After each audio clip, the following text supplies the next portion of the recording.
नमस्ते मित्रों, हिंदी की खूबसूरत और बेहतरीन कहानियों के चैनल में आपका स्वागत है। आज सुनिए वरिष्ठ कथाकार मालती जोशी जी के कथा कथन की श्रृंखला में उनकी कहानी हाजिरी। ये कहानी मैं उनकी पुस्तक ये तो होना ही था में से सुना रही हूँ। तो शुरू करते हैं कहानी। घंटी बजाते हुए किशोर थोड़ा झिझक रहा था। इतनी सुबह इन लोगों को जगाना ठीक होगा क्या? इससे तो अच्छा था थोड़ी देर स्टेशन पर ही रुक लेता, पर रात भर के सफ़र के बाद वहाँ रुकने का जरा भी मन नहीं हो रहा था। वो इसी ऊहापोह में था कि अंदर दरवाज़ा खुला। दरवाजे की चाबी लेकर माँ बाहर आईं। ताला खोलते हुए उन्होंने पूछा, बहुत देर इंतज़ार तो नहीं करवाया ना? आजकल जरा धीरे धीरे चल पाती हूँ। भीतर आकर प्रणाम करते हुए उसने पूछा, मैंने बहुत जल्दी तो नहीं जगा दिया? अरे नहीं, मेरी सुबह तो बहुत जल्दी हो जाती है, तुम तो जानते ही हो। ड्राइंग रूम में पाँव रखते ही देखा सेंटर टेबल पर लोटा और गिलास रखा हुआ है। उसे माँ पर बड़ा प्यार आया। वाह कहते हुए उसने जैसे ही लोटा छुआ तो चौंक गया, ये तो गर्म है। हाँ, तुम्हारे बाबूजी को जगाने जा रही थी ना, घंटी सुनी तो सोचा पहले दरवाज़ा देख लूँ। तुम हाथ मुँह धो लो, तब तक मैं उन्हें पानी देकर आती हूँ। वो फ्रेश होकर डाइनिंग टेबल पर आकर बैठ गया। माँ ने पूछा, अदरक की चाय पी लोगे या अलग से बना दूँ? नहीं, अदरक की चलेगी, बहुत दिनों से पी नहीं है। बल्कि तुम लोगों को तो वहाँ रोज़ पीनी चाहिए, इतनी ठंड जो होती है वहाँ। वो कुछ नहीं बोला, मन ही मन हंस दिया। वहाँ हम लोग जैसी चाय पीते हैं वो माँ यदि देख लें तो। बाबूजी मुंह हाथ धोकर आ गए थे। किशोर ने उन्हें प्रणाम किया, आशीर्वाद देते हुए बोले, बच्चे ठीक हैं ना?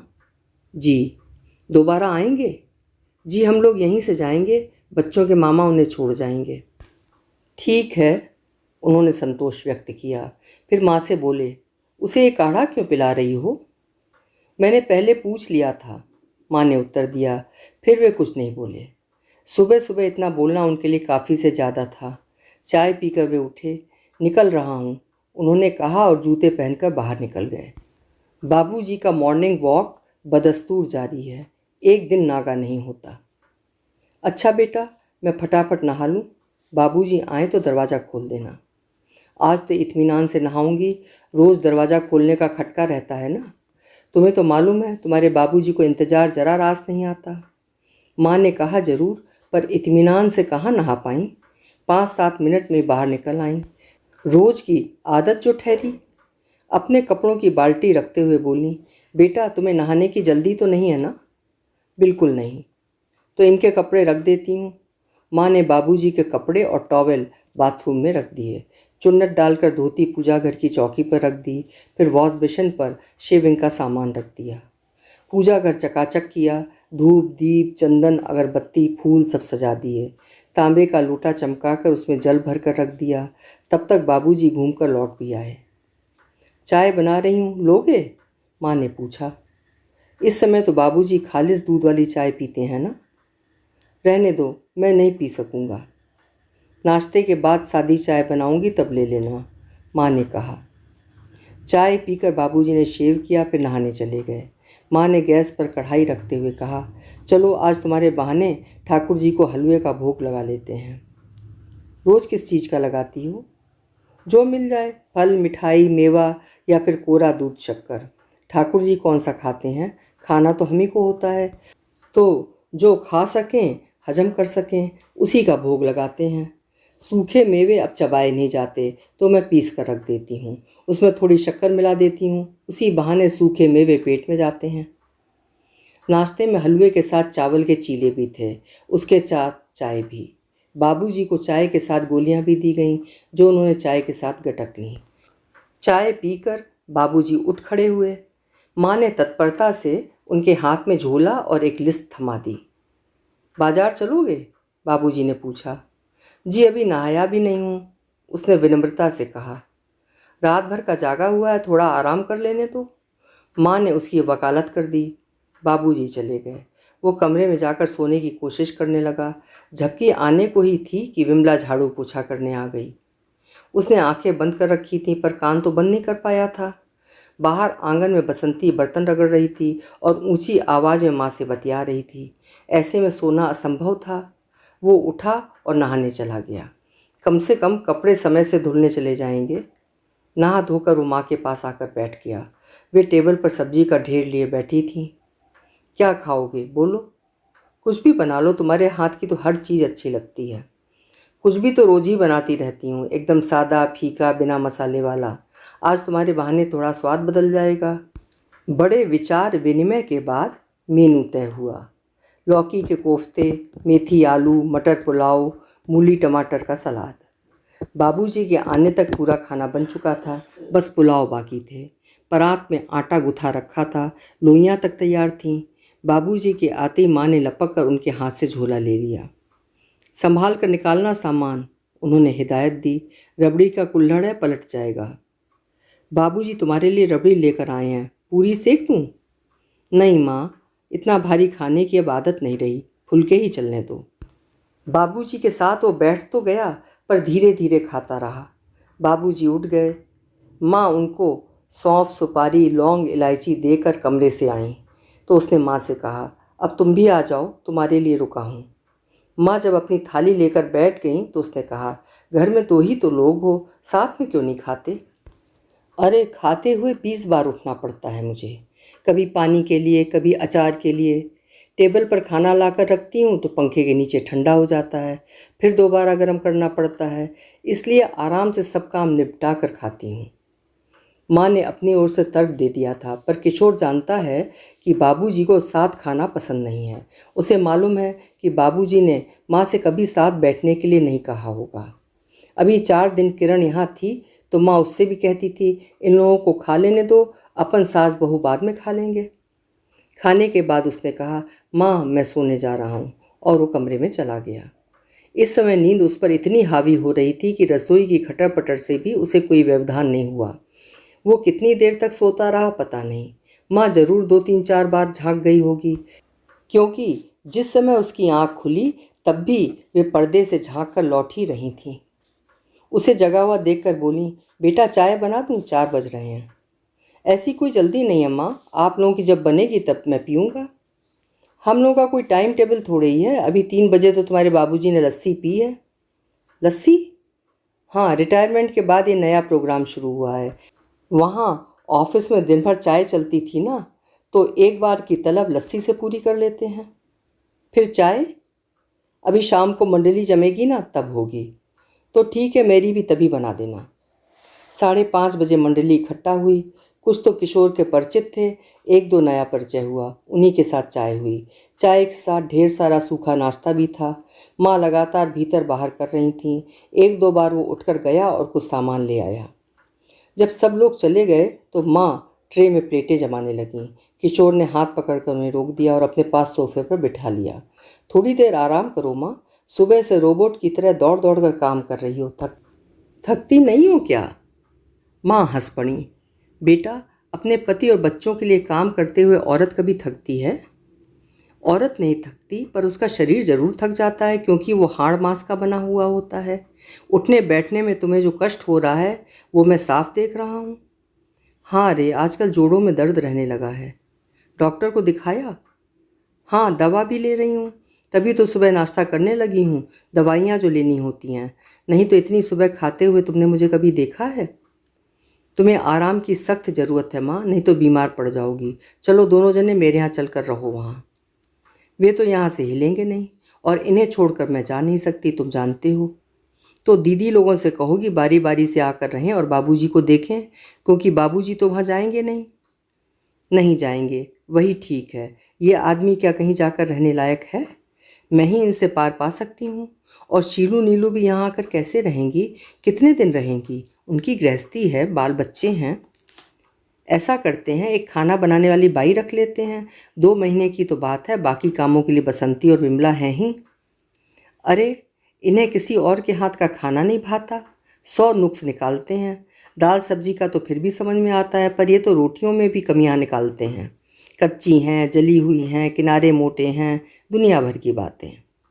खाने को जैसे तैसे हो भी जाएगा, पर दिन में 10 बार 10 तरह की चाय बनती है, वो कौन बनाएगा?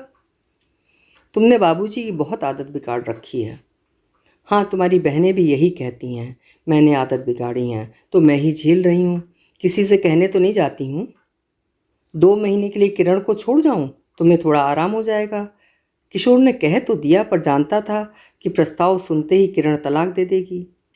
माँ ने भी जैसे उसी के विचारों का अनुमोदन किया। ना बाबा, लड़की तीसरे दिन ही भाग जाएगी, उनसे सिर्फ मैं ही पार पा सकती हूँ, किसी और के बस का नहीं है। फिर वे लोग दूसरी बातें करते रहे, दीदी लोगों की, उनके बच्चों की। किरण सामने रहती है तो बातचीत का स्तर औपचारिक बना रहता है, अंतरंग बातें हो ही नहीं पाती। बातें करते हुए कितना वक्त गुजर गया पता ही नहीं चला। बाहर का गेट खड़का तब वे दोनों चौंके। उठकर देखते हैं तब तक बाबूजी घर में दाखिल हो चुके थे। उन्होंने भीतर बाहर की बत्तियां जलाते हुए कहा, शाम हो गई और पूरे घर में अंधेरा पसरा हुआ है। हम लोग बातों में लग गए तो होश ही नहीं रहा। वो तो दिख ही रहा है, चाय की कप प्लेटें अब तक पड़ी हुई हैं। माँ फुर्ती से उठी, ट्रे में सारा सामान जमा कर ले गईं। बाबूजी ने आवाज़ देकर कहा, आते समय एक प्लेट लेकर आना, तुम्हारे बेटे के लिए समोसे लाया हूँ। बाबूजी अभी रहने दें, समोसा मैं रात को खाने के साथ खा लूँगा। अरे रात तक तो ठंडे हो जाएंगे, क्या मज़ा रहेगा। अपने सामने उतरवा कर लाया हूँ, अभी खा लो। बालूशाही भले ही रात को खा लेना। बालूशाही भी? वो परेशान था। माँ पानी और प्लेट लेकर आईं और बोलीं, बेटा आया है तो सुबह शाम पकवान आ रहे हैं, हमारे लिए तो कुछ याद नहीं आता। हजम करने की ताकत है तुम में, बाबूजी ने कहा और प्लेट में समोसे रखते हुए बोले, लो बेटा खाओ। आप लोग भी लीजिए ना। बेटा ये मैदा, ये तली भुनी चीज़ें हमें मना हैं, चलो तुम्हारे साथ के लिए थोड़ा तो लेते हैं। बाबूजी ने एक समोसा तोड़ा, आधा माँ को पकड़ाया, आधा खुद खाया। माँ अब मैं रात में खाना नहीं खाऊंगा। अरे 2 समोसों से क्या होता है? बहुत कुछ होता है। हिंदुस्तान आया हूँ तब से मेरी डाइटिंग के 12 बज गए हैं। वहाँ ससुराल वालों ने भी कोई कसर नहीं छोड़ी। अच्छा, तुम्हारे बाबूजी रात को दलिया खाते हैं, तुम थोड़ा सा वही खा लेना बस। बालूशाही सुबह नाश्ते में खाऊंगा, कल उसी का भोग लगा देना। रात के खाने में उसने सिर्फ दलिया ही खाया और कमरे में जाकर लेट गया। रसोई समेट कर माँ भी उसके पास आकर बैठ गईं। वो बच्चों की तरह उनकी गोद में सिर रखकर लेट गया। वे प्यार से उसके सिर पर हाथ फेरती रहीं।